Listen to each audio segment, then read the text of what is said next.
bien, aujourd'hui, on va faire un savon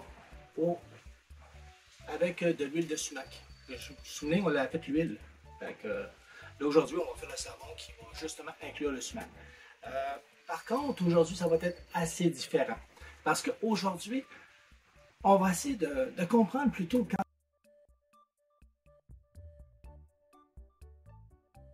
on fait une recette, on l'a fait, mais je trouve ça un peu dommage chaque fois qu'on fait comme des robots. Hein? Alors à ce moment-là, mieux comprendre ce qu'on fait va permettre à ce moment-là peut-être de s'améliorer ou même c'est ça le questionnement. Hein? On doit le faire. Ça va risquer d'être ennuyeux pour quelqu'un qui veut avoir juste le savon final. Hein? Ça ne sera pas le cas. Mais par contre, si vous êtes des personnes qui font du savon artisanal, et puis, ou même encore que vous soyez un consommateur, ben, ça va sûrement être intéressant pour vous, du moins, à connaître comment on peut faire en sorte pour avoir un savon qui est beaucoup plus avec des bienfaits.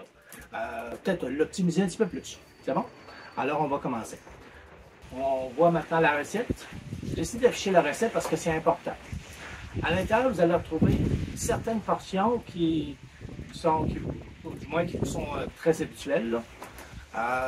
Entre autres, on utilise des calculateurs. Le calculateur, c'est sûr et certain qu'il y en a beaucoup de sortes.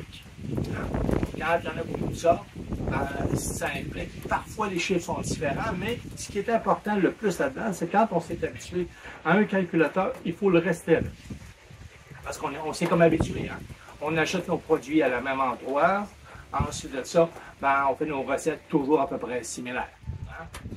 Donc, on va commencer par, si vous remarquez, j'ai du coco, j'ai du tournesol, j'ai de l'olive, j'ai du karité, du ricin, du café vert. D'ailleurs, le café vert, si vous regardez, vous pouvez suivre le lien, ça va vous permettre d'accéder à comment j'ai fait pour faire l'huile de café. C'est une huile de café qui est biologique et aussi en même temps qui n'est pas trop filtrée pour garder le maximum de nutriments.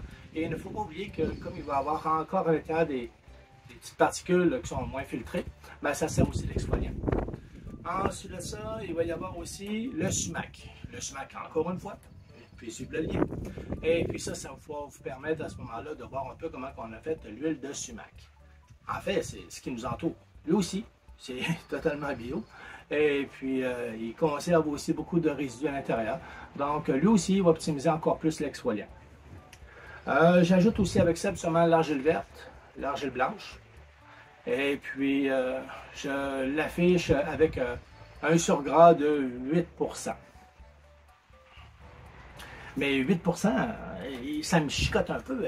Et je vais vous dire pourquoi 8%. Là. Vous savez, j'ai lu beaucoup de choses. OK? Et puis, les références techniques, et tout ça. Et puis, au bout de la ligne, on constate. OK? Que 8% de surgras, c'est un peu exagéré. Hein? En fait, souvent, on mentionne souvent qu'il faut mettre un minimum de 5% parce qu'on veut pas que le savon il soit trop caustique. Hein? Caustique, c'est bon, pas bon, ça fait mal. C'est pas parfait, là, pas du tout. Mais pourquoi on dit ça pour 5% si on dit que c'est du surgras, déjà 5%? En fait, c'est très simple. Le 5%, c'est une marge, comme dans n'importe quel, que ce soit un projet ou non, il doit y avoir une marge. Mais pourquoi on se donne une marge? C'est parce que chacun des chiffres qui est utilisé à l'intérieur provient d'un approximatif. Je vais vous expliquer. Exemple, admettons, je vais prendre l'huile d'olive. OK? L'huile d'olive, lui, dans son cas, on a besoin, quand on fait dans le calculateur, on a besoin d'avoir l'indice de saponification, on a besoin d'avoir son indice iodine, et ensuite de ça, avec ces deux variables-là, généralement, on est quand même capable de faire fonctionner le calculateur. Parce que à l'intérieur de l'indice de saponification, les calculs de sa réaction chimique avec le savon est déjà calculé. Par contre, quand on s'en va justement dans des études, OK, on constate effectivement que les études, ils sont à plein d'endroits sur la planète. OK? Et chacun des endroits n'est pas nécessairement l'endroit où vous allez vous procurer votre produit. OK? Donc, dans ce cas-là, l'olive, l'huile d'olive, si je m'en vais l'acheter au métro, au IGA, lui, à ce moment-là, sa provenance, c'est où est-ce que vous regardez vraiment la provenance? Et est-ce que cette provenance-là correspond dans les études qui ont été faites? Parce que même dans les études, il y a des variantes. La saponification peut, mettons, varier pour ce cas-là, mettons. Il y a une marge entre les deux. Mais ça, cette étude-là, elle visait possiblement un échantillon qui était en Italie, en Irlande ou qu'importe l'endroit. À chacun des endroits, la variable, elle est différente. La valeur, elle est différente. Parce que ça dépend du sol, à quel moment il a été cherché, l'échantillon tout le temps. Là. Donc, vous voyez, c'est énormément de facteurs. C'est pour ça qu'on prend tout le temps la médiane. Hein, la médiane. Fait que si à ce moment-là, l'extraction a été faite d'une telle manière, bien, les chiffres sont un peu variables. L'extraction d'une autre manière, encore un peu variable. Ceci étant dit, donc chacun des chiffres est relativement questionnable. Okay? C'est pour ça qu'on a besoin d'une marge, et j'irais même plus que ça. À chacun des acides à l'intérieur, vous n'aurez jamais un chiffre précis, sauf si on décide qu'on sort une moyenne.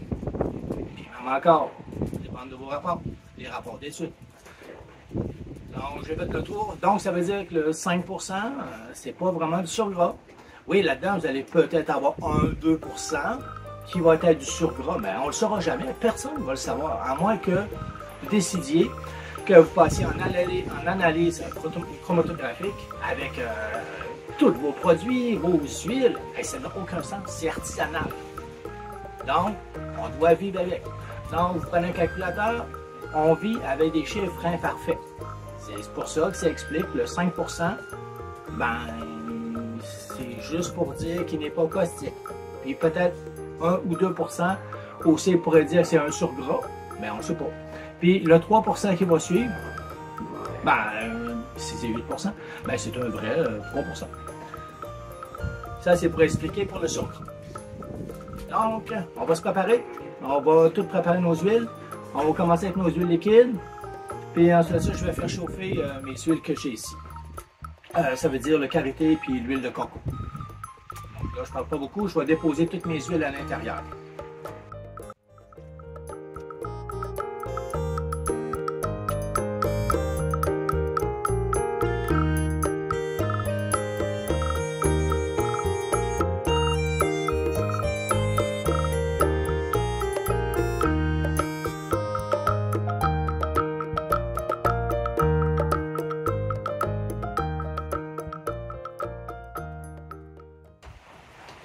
C'est le fun de faire du savon, par exemple.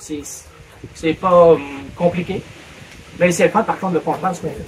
Suivre une recette, je mets tant de ça, tant de ça, tant de ça. Ben, ça, c'est assez facile, c'est comme si j'allais à la cuisine, mais sauf que comprendre ce qu'on fait, ben, ça aide beaucoup plus après ça, à s'améliorer peut-être. En fait, ce que je vais faire, c'est que dans le café vert, je vais justement mélanger mon argile dedans, puis dans le sumac, je vais dissoudre aussi, du moins mélanger l'autre argile avec. L'argile, c'est mieux quand elle est mélangée directement avec l'huile, ça se travaille mieux. Après ça, quand je vais le fouetter, là, ça va être top. Okay?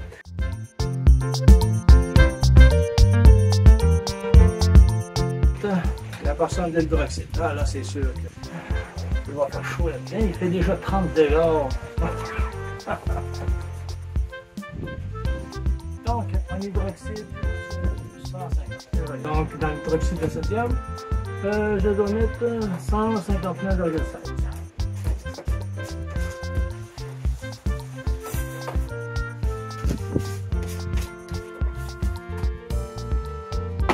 Dans l'hydroxyde, mais bel et bien l'hydroxyde dans l'eau.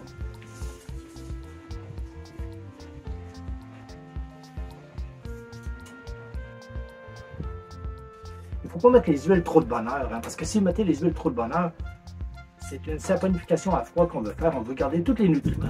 Alors, c'est sûr que si c'est trop chaud, ben, les nutriments risquent d'écoper. Hein?